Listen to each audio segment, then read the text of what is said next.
now, but the Sunak pharmacy left me with a lasting respect for every small family business. This Conservative Party, the party of the grocer's daughter and the pharmacist's son, will always be the party of enterprise, the party of small business.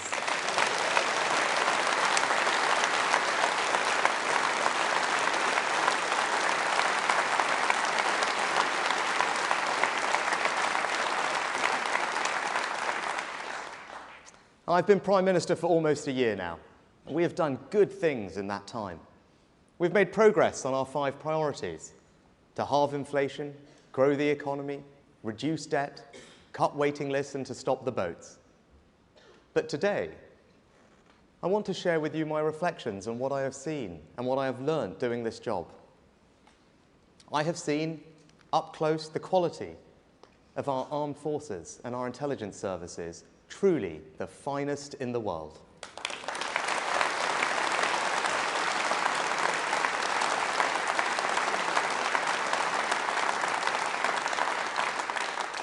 The debt of gratitude we owe them is why we are making this the best place to be a veteran.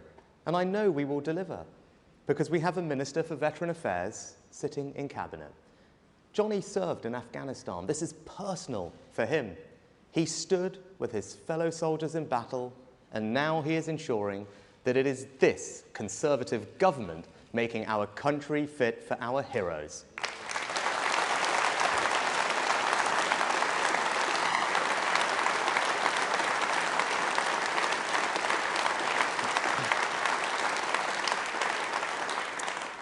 We've backed our military with record investment. Working with Ben, a great defence secretary, we put the defence budget on a sustainable footing.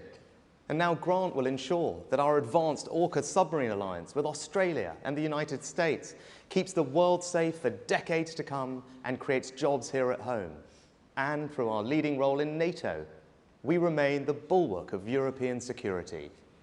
All testament to this country's global reach and influence and our determination to take long-term decisions in the national interest. By contrast, just remember that not once, but twice, Labour tried to make a man Prime Minister who didn't believe in NATO, who would have surrendered our nuclear deterrent, and who blames Britain for every problem. Sir Keir Starmer might want us to forget about his repeated support for Jeremy Corbyn, but we never will. You can never trust Labour with our country's security.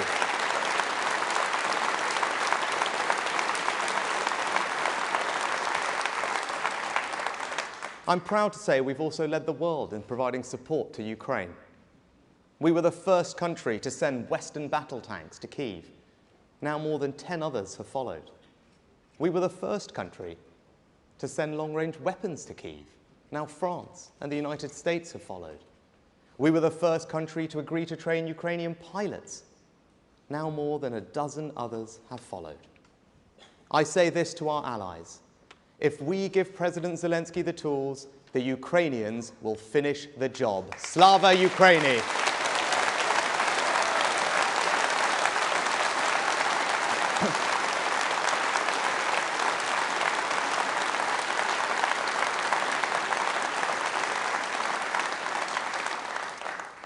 Doing this job, I meet and talk to inspirational men and women across our country. You see that our most potent strength, our most powerful resource, our greatest hope is our people. But what I've learned is that there is an undeniable sense that politics just doesn't work the way it should. The feeling that Westminster is a broken system, and the same goes for Holyrood, Cardiff Bay and Stormont.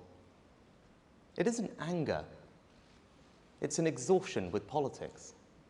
In particular, politicians saying things and then nothing ever changing. And you know what? People are right. Politics doesn't work the way it should. We've had 30 years of a political system which incentivizes the easy decision, not the right one. 30 years of vested interests standing in the way of change. 30 years of rhetorical ambition which achieves little more than a short-term headline. And why? because our political system is too focused on short-term advantage, not long-term success. Politicians spent more time campaigning for change than actually delivering it. It doesn't have to be this way. I won't be this way.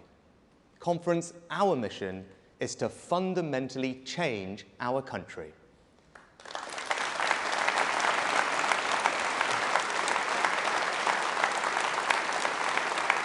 Now, the Labour Party have set out their stall to do and say as little as possible and hopes no one notices. They want to take people's votes for granted and keep doing politics the same old way. It's a bet on people's apathy. It doesn't speak to any higher purpose or brighter future.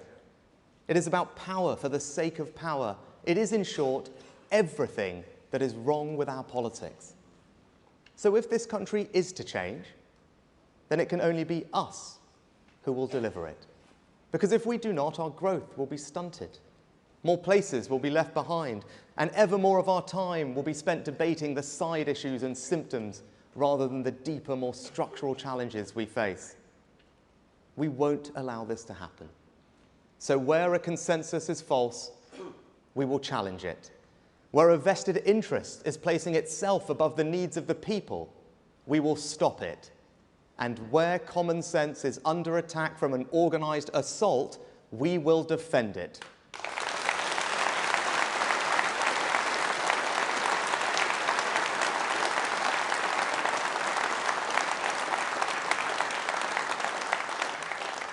Today, I will set out how we will achieve this, beginning with a set of long-term decisions to build a brighter future for our children and to fundamentally change our country.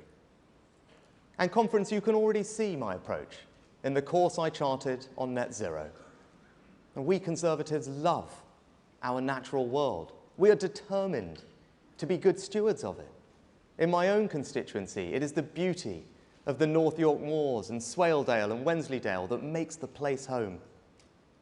We Conservatives also value frankness and consent. We believe that politicians have a duty to treat household budgets with respect and that change only endures if we bring people with us. As you could tell by the reaction to my decision to chart a new course to net zero, it was not the easiest argument to have.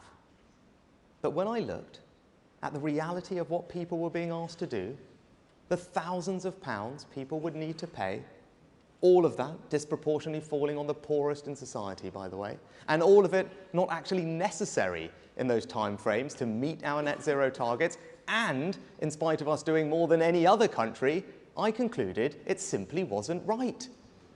So I decided to take a pragmatic, proportionate, and realistic approach to reaching net zero.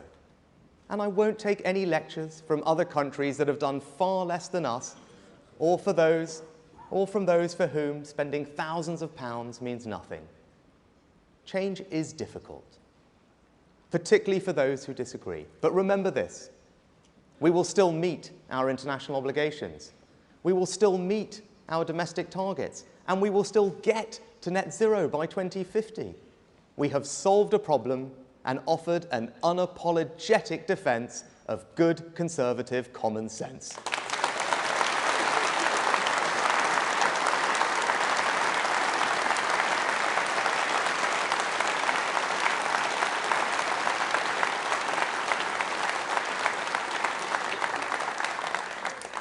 So as much to the country, I make this promise to all of you in this hall. As I did last summer, I will tell it as it is. I will lead in a different way, because that is the only way to create the sort of change in our politics and in our country that we all desperately want to see. Now, I came into office in difficult circumstances, and I don't want to waste time debating the past, because what matters is the future. The facts are the facts. You can't borrow your way out of inflation. And if we want fundamental change in our country, we need a strong economy as a foundation. That is why halving inflation was the first and most important of the 5 priorities I set out at the start of the year. Everything we want to achieve requires getting inflation under control. Inflation is the biggest destroyer of all, of industry, of jobs, of savings, and of society. No policy which puts at risk the defeat of inflation, no matter its short-term attraction, can be right. Not my words, but those of Margaret Thatcher, as true now as they were then.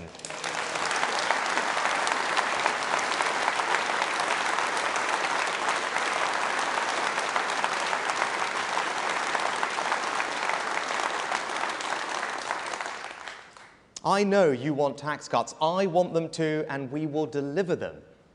But the best tax cut we can give people right now is to halve inflation and ease the cost of living.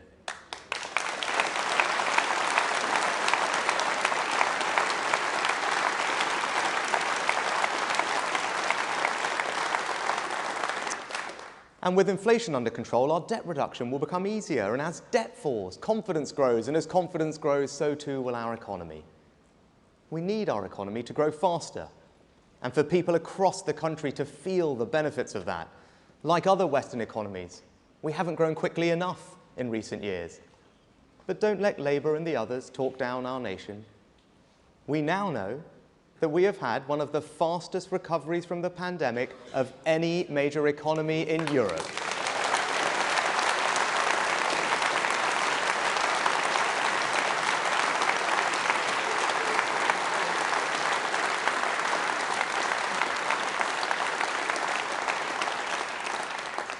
Since leaving the single market, we've grown faster than France and Germany, not despite Brexit, because of Brexit.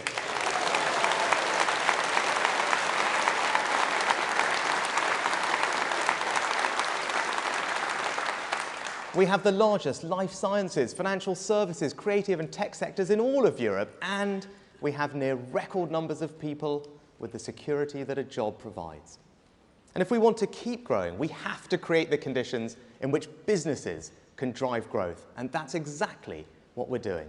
We still have the lowest corporation tax rate in the G7, and thanks to the Chancellor's business tax cuts, we are the best place to invest in the machinery and equipment that your business needs to grow. Innovation drives growth in a modern economy. So we also have the most generous tax regime for research and development in the G7. And our Brexit freedoms make us ever more competitive. From financial services to clinical trials to agriculture, we are creating a more agile regulatory system, freeing up businesses to drive the growth our country needs.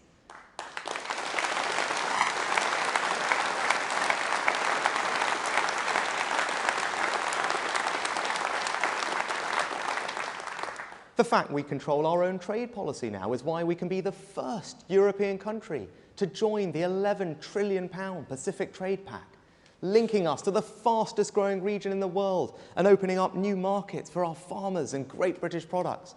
We have new free ports, from the Firth of Forth to the Solent, ensuring the benefits of trade and investment are spread across our country. And thank you, Kemi, for cutting away Brussels red tape and saving small businesses £1 billion a year.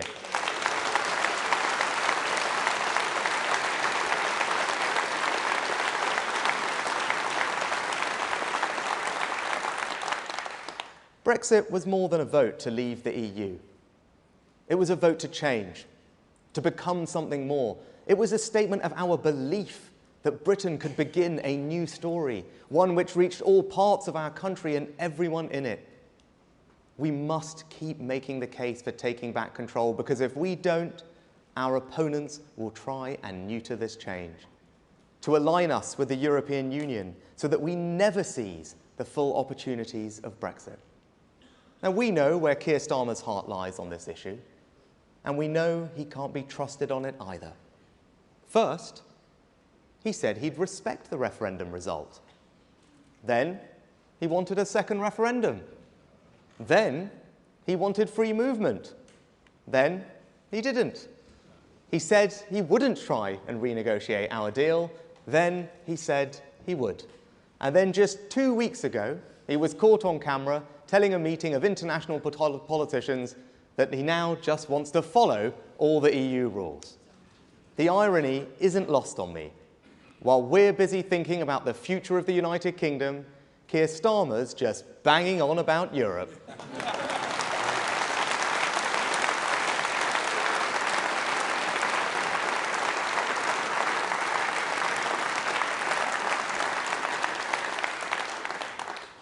You just cannot know what you're going to get with him.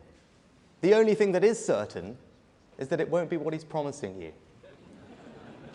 But the worst thing about Sir Keir is that he just says whatever he thinks will benefit him the most. Doesn't matter whether he can deliver it. Doesn't matter if it's true.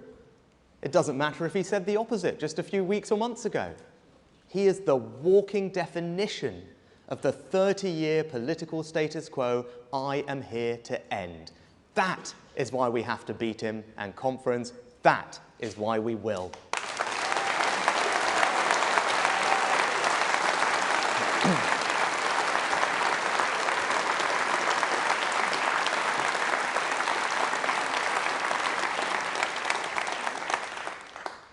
Now, if we are to create change and drive growth across our country, then we must get our infrastructure right. A false consensus has taken root that all that matters are links between our big conurbations. This consensus said that our national economic regeneration should be driven by cities at the exclusion of everywhere else. It said that the most important connections those cities could have was to London and not anywhere else. And it said that the only links that mattered were north to south, not east to west. What we really need, though, is better transport connections in the north.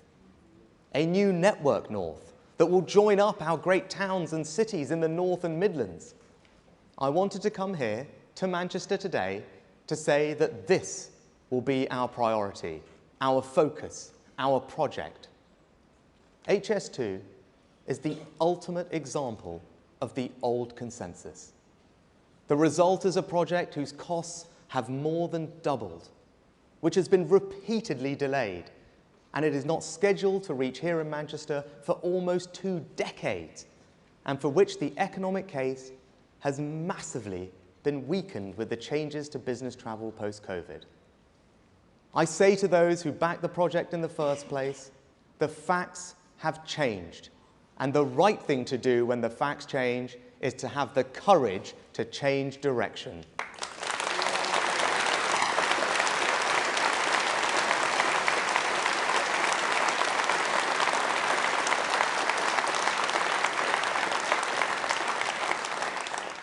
And so, I am ending this long-running saga. I am cancelling the rest of the HS2 project. And in its place, we will reinvest every single penny, £36 billion, in hundreds of new transport projects in the North and the Midlands across the country. This means £36 billion of investment in the projects that will make a real difference across our nation.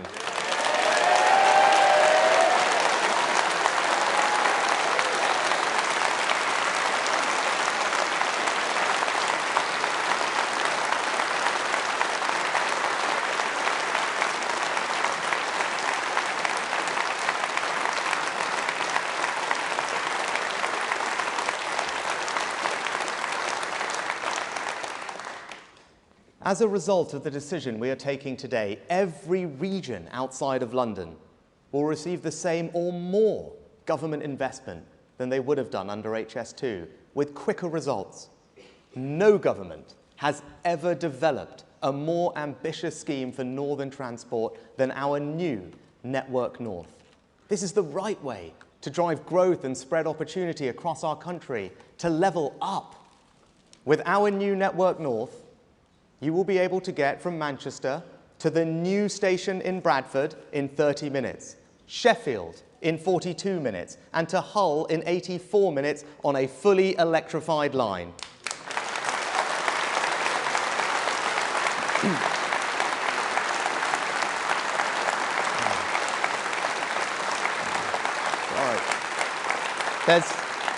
Don't worry, there's more.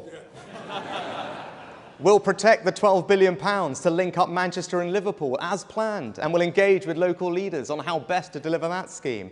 We'll build the Midlands Rail Hub, connecting 50 different stations. We'll help Andy Street extend the West Midlands Metro. We'll build the Leeds Tram. We'll electrify the North Wales Main Line, upgrade the A1, the A2, the A5, the M6. We'll connect...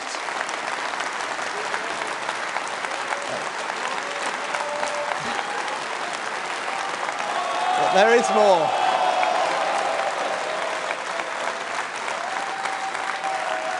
There's lots more. We'll connect our union with the A75, boosting links between Scotland and Northern Ireland.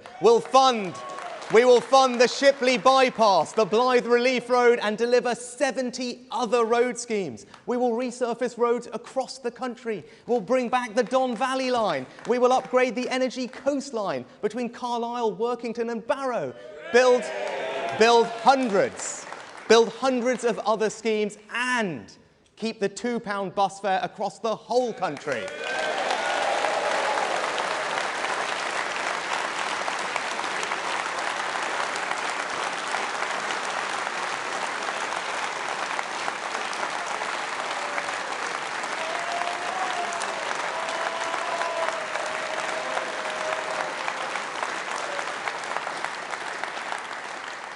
I challenge anyone to tell me with a straight face that all of that isn't what the North really needs.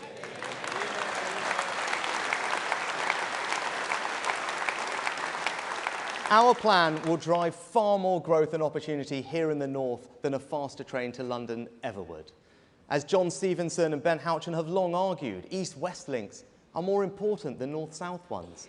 Now, given how far along construction is, we will complete the line from Birmingham to Euston. And yes, HS2 trains will still run here to Manchester, and journey times will be cut between Manchester, Birmingham and London by 30 minutes.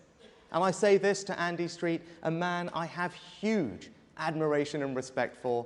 I know we have different views on HS2, but I also know we can work together to ensure a faster, stronger spine, quicker trains and more capacity between Birmingham and Manchester.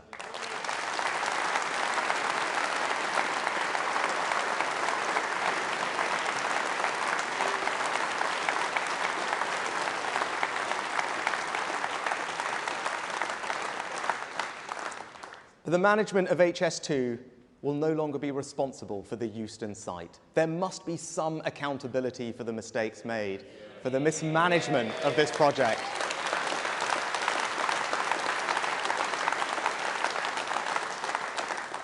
We will instead create a new Euston development zone, building thousands of new homes for the next generation of homeowners, new business opportunities, and a station that delivers the capacity we need.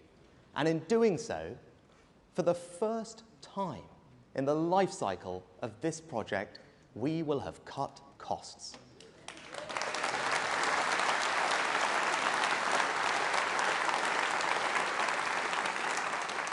The £6.5 billion of savings that Mark and I are making will be taken from the Euston site and given to the rest of the country.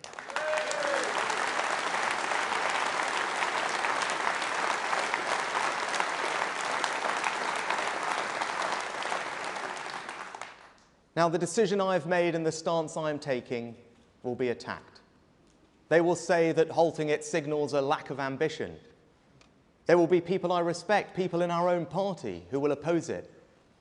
But there is nothing ambitious about simply pouring more and more money into the wrong project. There is nothing long-term about ignoring your real infrastructure needs so that you can spend an ever larger amount on one grand project. They will say that we have already spent so much on it that it would be embarrassing to stop. That, though, would be an absurd reason to continue, an abdication of leadership. They will say that there is somehow a cross-party consensus on the project. As I have already said, that consensus is wrong. For too long, people in Westminster have invested in the transport they want, not the transport the rest of the country, particularly the North and the Midlands, wants and needs.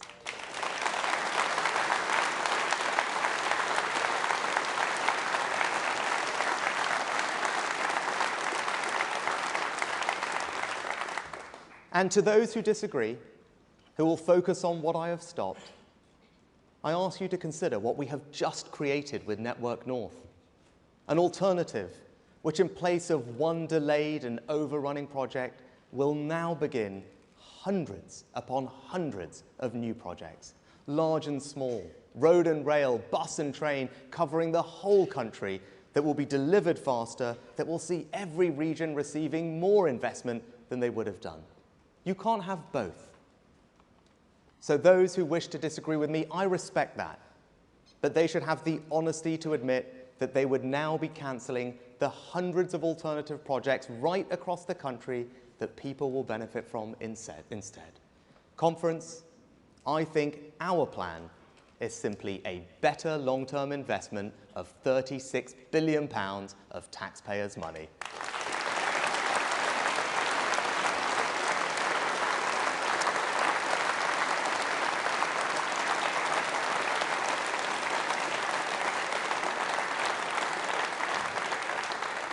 Now, we need to bring this willingness to make the right decision, not the easy one, to every aspect of our national life. The NHS is important to us all. It is the birthright of every person in this country. It was the NHS and social care staff who worked night and day to get us through the pandemic. Now, our commitment to the principle of an NHS free at the point of use is immovable. And this Conservative government is putting record resources into our NHS and social care too. But we Conservatives know that you don't measure your affection for the NHS just by how much money you put in, but how you reform it for the challenges ahead. I know that right now waiting lists are patients' most pressing concern. Just as in Scotland and Wales, they have risen because of the pandemic. And now strikes have led to more than 1 million cancelled appointments. Now, this is a reasonable government. We have negotiated and reached pay deals with over 1 million NHS workers, including nurses and hospital porters. We have met the recommendations of the independent pay review bodies for junior doctors and consultants in full. We have cut their taxes on their pensions as they requested. But they continue to demand massive, unaffordable pay rises, and that they have chosen to walk out this week says it all. This strike is all about politics, not patience.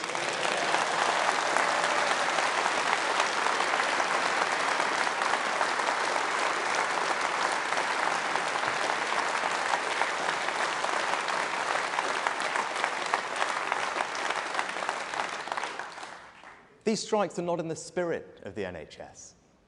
This year we celebrate its 75 years of service, and one of my abiding aims as your Prime Minister is to set the NHS up for the next 75. True believers in the promise of the NHS wanted to reflect the world we live in today. That means a higher quality service that offers you, the patient, more choice, allowing you to use any provider, independent or NHS, free of charge if that will get you treated quicker. A common sense reform that this Conservative government has made. Now next, Steve and I want to give the NHS the staff it needs. For decades, we've not trained enough doctors and nurses. The result? The NHS either hiring staff from abroad or paying temporary agency workers huge fees. And we are ending that with the first ever long-term workforce plan for our health service. Let me repeat that. The first ever long-term workforce plan. It says everything about the short-termism of our politics, that for the last 75 years, not a single government has planned for how many doctors and nurses the NHS will need in the decades ahead. Our plan doubles the number of students training to be doctors and nurses, but it is also a reform plan for the NHS, with new ways of training and new roles, new ways of working, all driving up productivity. Now, I know vested interests will oppose some of these measures, but we Conservatives must do the right thing and make the changes that will enable the NHS to work as productively as the best healthcare systems anywhere in the world.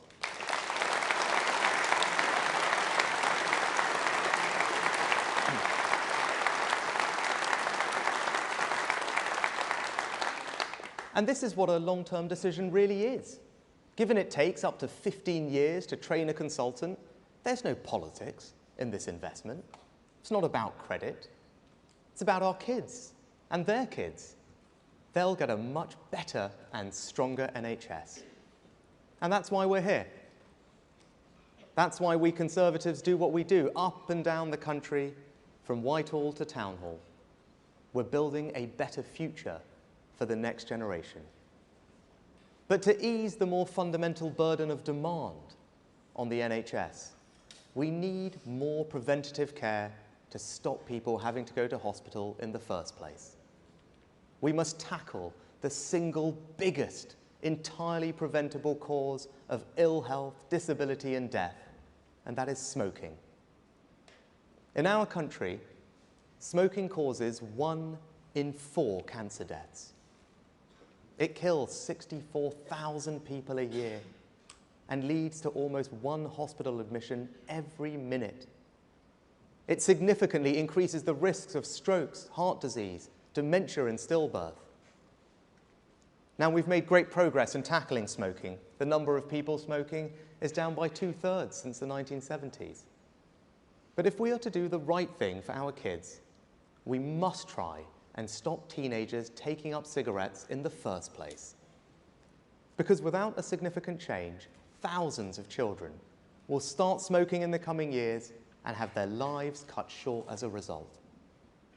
People take up cigarettes when they're young. 4 in 5 smokers have started by the time they're 20. Later, the vast majority try to quit, but many fail because they're addicted and they wish they had never taken up the habit in the first place. Now, if we could break that cycle, if we could stop the start, then we would be on our way to ending the biggest cause of preventable death and disease in our country. So I propose that in future, we raise the smoking age by 1 year every year. That means a 14-year-old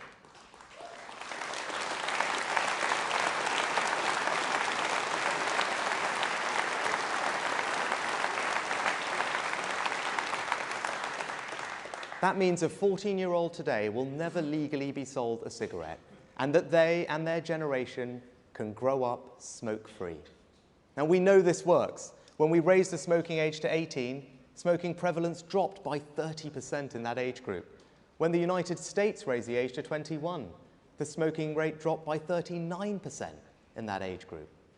Smoking places huge pressures on the NHS and costs our country £17 billion a year. We have a chance to cut cancer deaths by 1/4, significantly ease those pressures and protect our children, and we should take it. This is not a values judgment on people who smoke. I don't believe it would be fair to take away the rights of anyone to smoke who currently does so. And the vote on this in Parliament will be a free vote, as the bar on smoking in public places was, and raising the smoking age to 18 was. There will be no government whip. It is a matter of conscience. And I want you all and the country to know where mine is. For a Conservative, measures that restrict choice are never easy. I know not everyone in this hall will agree with me on this, but I've spent a long time weighing up this decision. Simply put, unlike all other legal products, there is no safe level of smoking. And what has ultimately swayed me is that none of us, not even those who smoke, want our children to grow up to be smokers. And this change can make that a reality. It will save more lives than any other decision we could take.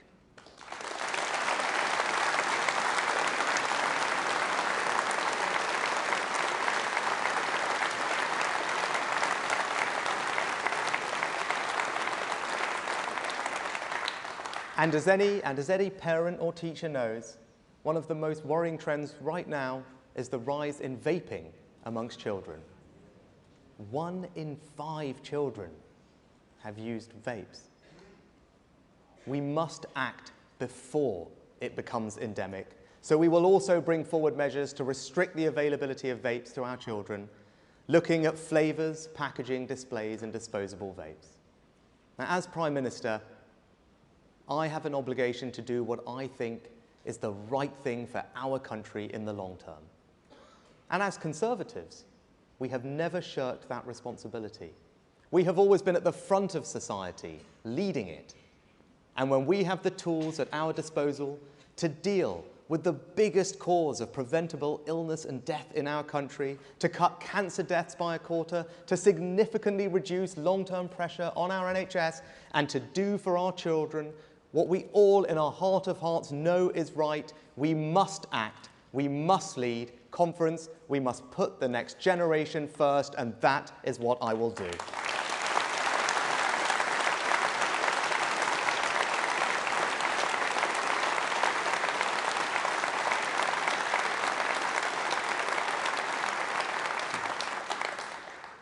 But all the boldness in the world will only mean so much if we can't similarly deal with matters of fundamental sovereignty, safety, and control. I'm talking, of course, about illegal immigration. It is non-negotiable that you, the British people, decide who comes here and not criminal gangs.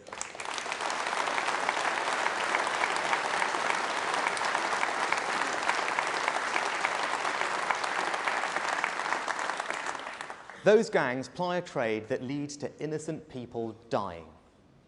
We have a moral duty to defeat this evil, and we will. Now, I've never pretended that stopping the boats will be easy. At the time I committed the government to delivering that goal, the consensus was simple. There was nothing we could do about it. They pointed to 4 years of growing crossings and said impossible. Well, conference, they were wrong. It is not impossible, and we are proving it. Small boat crossings are, for the first time since the phenomenon began, down 20% this year.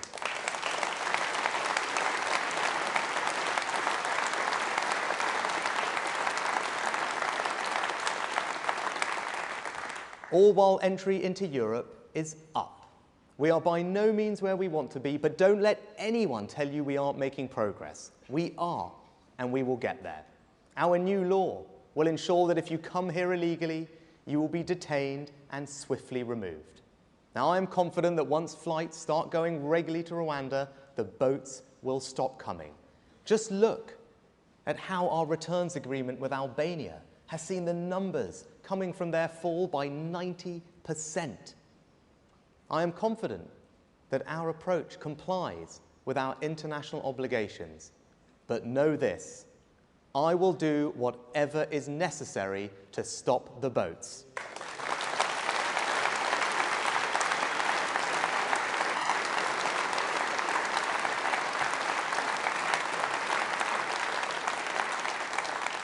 Now, by contrast, Labour's plan is to cook up some deal with the EU, which could see us accepting around 100,000 of Europe's asylum seekers. If your answer to illegal migration is to increase it, you clearly just don't get it, and that is why we have to stop them.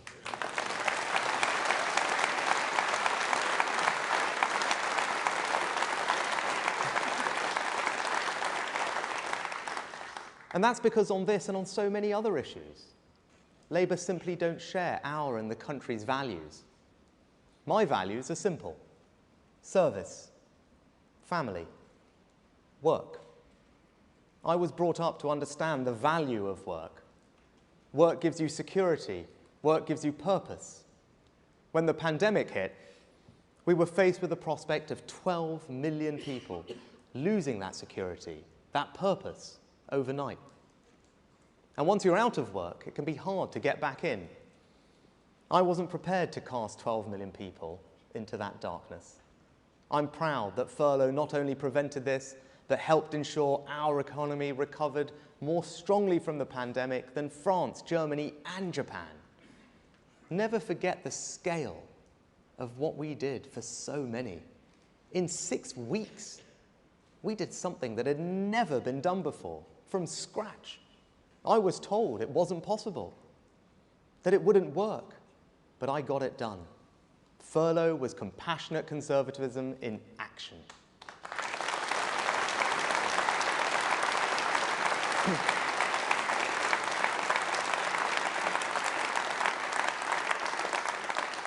If furlough was one thing that helped us get through COVID, then Ian Duncan Smith's welfare reforms were another. The old system could not have coped with the pressure in the way that his universal credit did. But we have more to do. We must end the national scandal where our benefit system declares that more than 2 million people of working age are incapable of actually doing any. That's not conservative. That's not compassionate. That must change. In 2011, 1 in 5 of those doing a work capability assessment were deemed unfit to work. But the latest figure now stands at 65%. Are people 3 times sicker today than they were a decade ago? No, of course not. It's not good for our economy. It's not fair on taxpayers who have to pick up the bill. And it's a tragedy for those 2 million people being written off. I refuse to accept this, and that is why we are going to change the rules so that those who can work do work.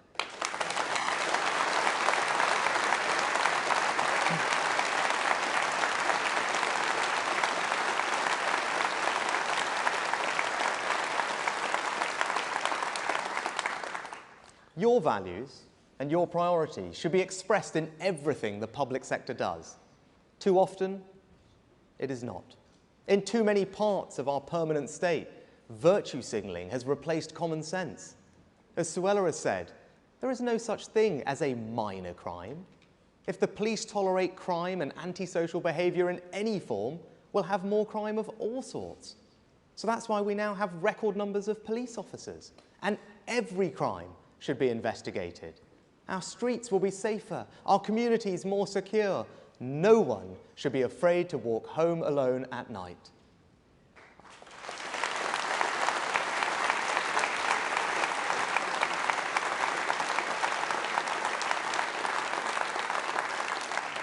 And our London mayoral candidate, Susan Hall, is doing a great job of holding Sadiq Khan to account for his failings on policing. Londoners, you will be safer with Susan.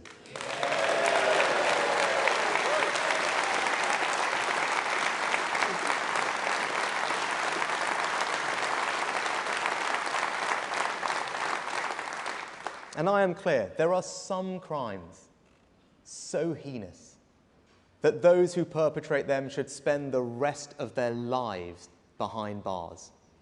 So I can confirm that we will legislate for sexual and sadistic murders to carry a full life term with no prospect of release.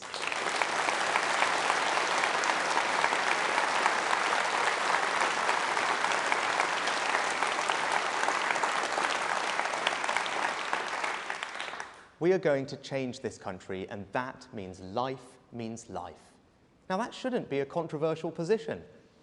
The vast majority of hard-working people agree with it. And it also shouldn't be controversial for parents to know what their children are being taught in school about relationships. Patients should know when hospitals are talking about men or women. And we shouldn't get bullied.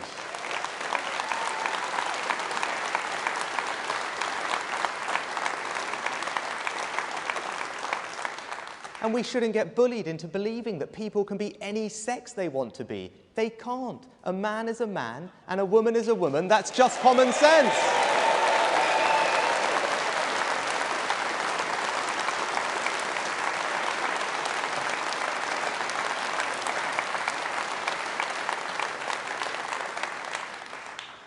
We should also never be afraid to talk about the thing that matters most to most of us, family.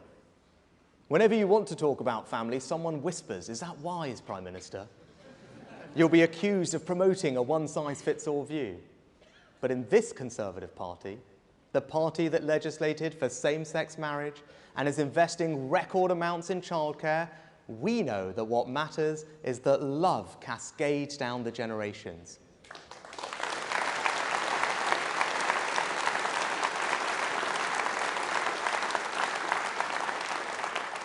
It is family that cares for us at the beginning of our life. It is family that helps us learn. It is family that sustains us. And in old age, it is family that lightens the autumn of our days.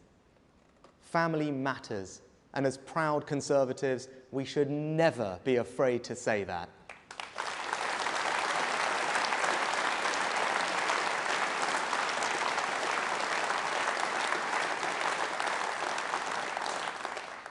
And there's another family that matters to us all, our family of nations, England, Scotland, Wales, and Northern Ireland. Today, our union is the strongest it has been in a quarter of a century. The forces of separatism are in retreat across our country. Nicola Sturgeon wanted to go down in the history books as the woman who broke up our country, but it now looks like she may go down for very different reasons.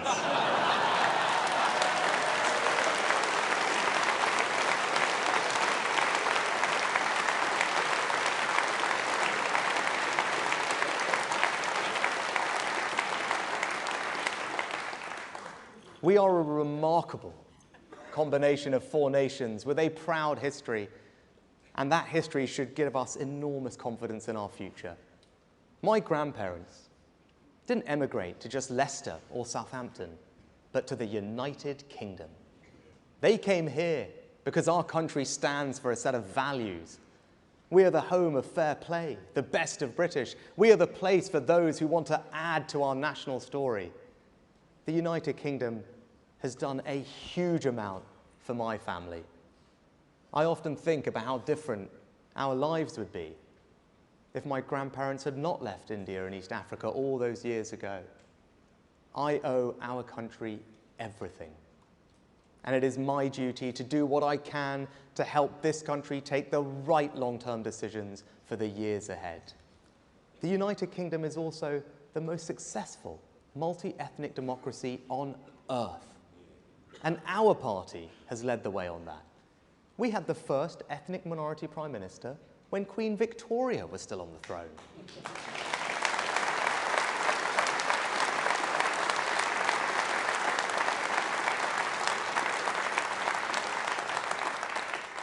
We've had 3 female prime ministers, and I stand before you today as the first non-white leader in our country's history.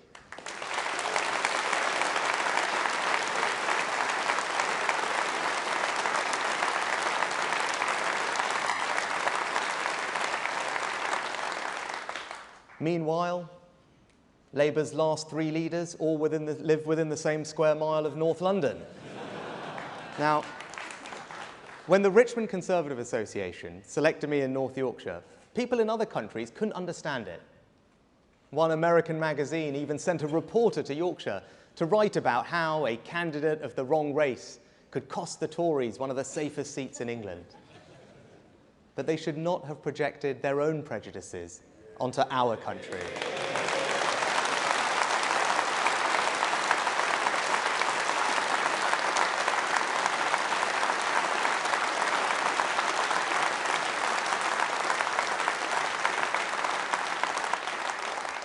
The people of North Yorkshire were not interested in my colour, but my character. Never let anyone tell you that this is a racist country. It is not. My story is a British story. A story about how a family can go from arriving here with little to Downing Street in 3 generations. What does the Conservative Party offer a family of immigrants? The chance to become Energy Secretary, Business Secretary, Home Secretary, Foreign Secretary, even the chance to become Prime Minister.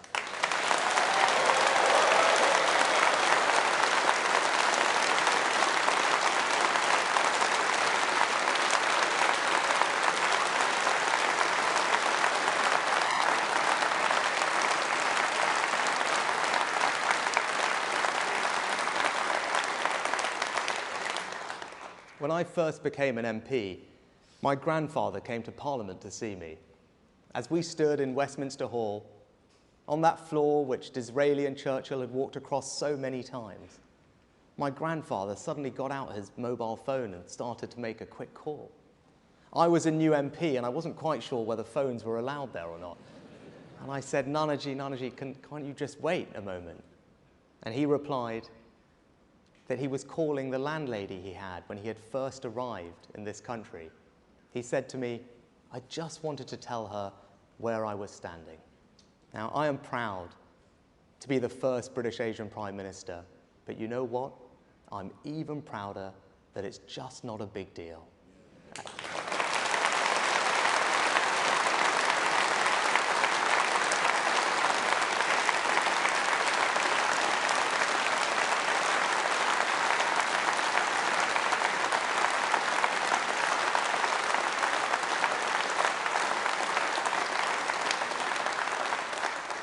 And just remember, it was the Conservative Party that made that happen, not the Labour Party.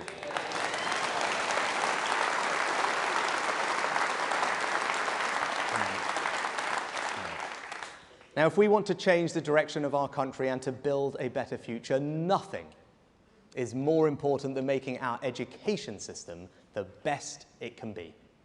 When our party came to power in 2010, our schools were slipping down international league tables. Now, they are rapidly rising. Of what we have done in government since 2010, what I am proudest of is our record on education. With Michael and Nick Gibb, we took on a failed ideology. We brought back proper knowledge. We empowered reformers. We gave parents more choice and helped them hold schools to account. But perhaps the most profound thing we have done is to disprove the idea that there is something predestined about who will succeed and who won't. We have state schools in some of the most deprived parts of the country producing some of the best results. These schools, empowered by reform, don't think that there are limits to these children because of the postcode they were born in. Rather, they demand, inspire, and deliver excellence. A Labour government would never have done this. Rather, Labour pursued the false dream of 50% of children going to university and abandoned apprenticeships. This assumption that the only route to success was the university route was one of the great mistakes of the last 30 years.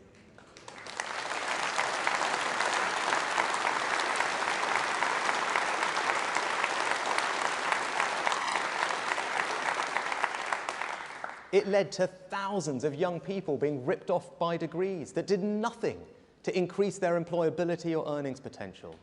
So we are stopping universities from enrolling students on courses that do nothing for their life chances. Under us, no more rip-off degrees.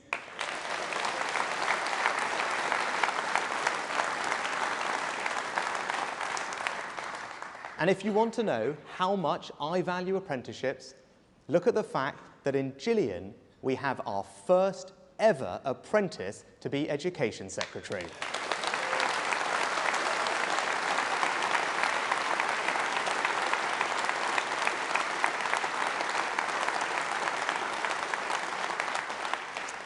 Today, I want to build on these Conservative achievements and take a long-term decision to address the problems with our 16 to 19 education system. Technical education is not given the respect it deserves. Students don't spend enough time in the classroom. A quarter of our children leave education without the basic literacy and numeracy they need to fulfill their potential. And our students study too narrow a range of subjects.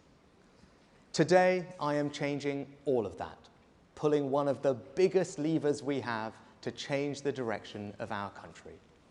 We will introduce the new rigorous, knowledge-rich, advanced British standard, which will bring together A-levels and T-levels into a new single qualification for our school leavers. First, this will finally deliver on the promise of parity of esteem between academic and technical education, because all students will sit the advanced British standard. Second, we will raise the floor ensuring that our children leave school literate and numerate. Because with the Advanced British Standard, all students will study some form of maths and English to 18 with extra help for those who struggle most. In our country, no child should be left behind.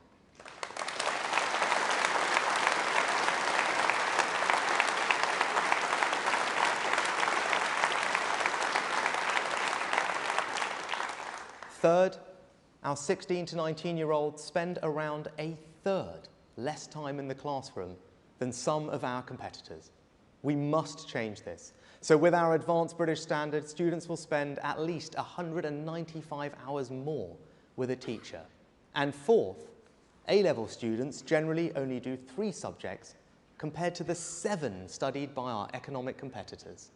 The Advanced British Standard will change that too, with students now typically studying 5 subjects, and thanks to the extra teaching time that we are introducing, the greater breadth won't come at the expense of depth, which is such a strength of our system. Now, our new plan will require more teachers in the coming years.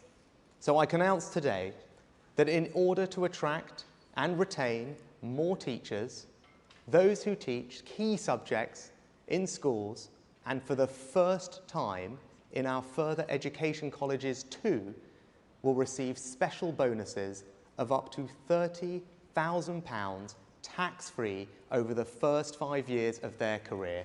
Our teachers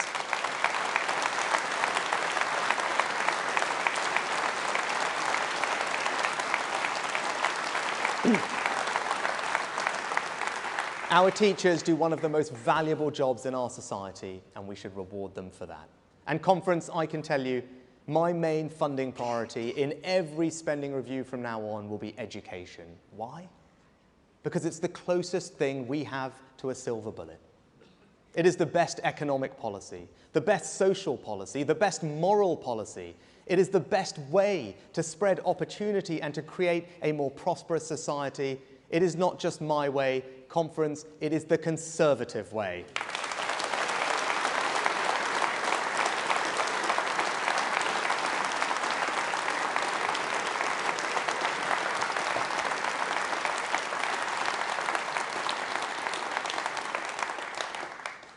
I know times have been tough. We have all had to deal with unprecedented challenges. And I will be straight with you.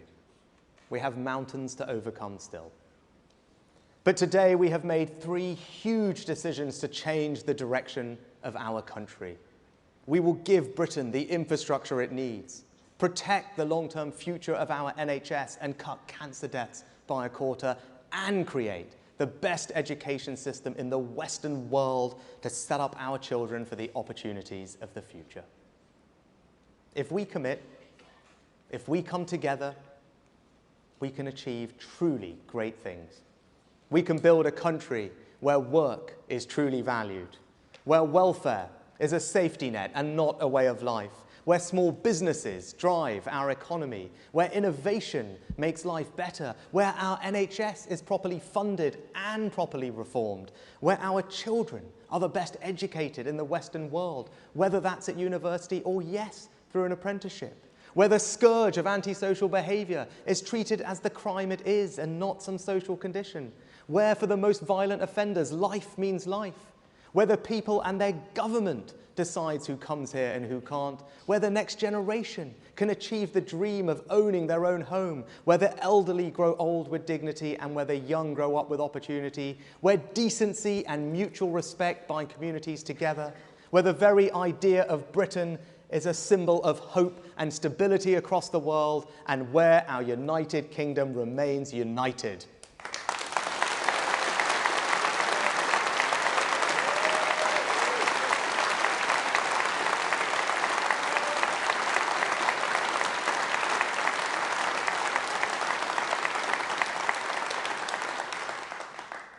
All this and more is ours if we want it, but we have to fight for it.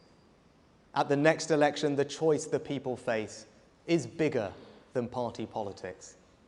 Do we want a government committed to making long-term decisions, prepared to be radical in the face of challenges and to take on vested interests? Or do we want to stand still and quietly accept more of the same? You either think this country needs to change or you don't. And if you do, you should stand with me and every person in this hall. You should stand with the Conservatives.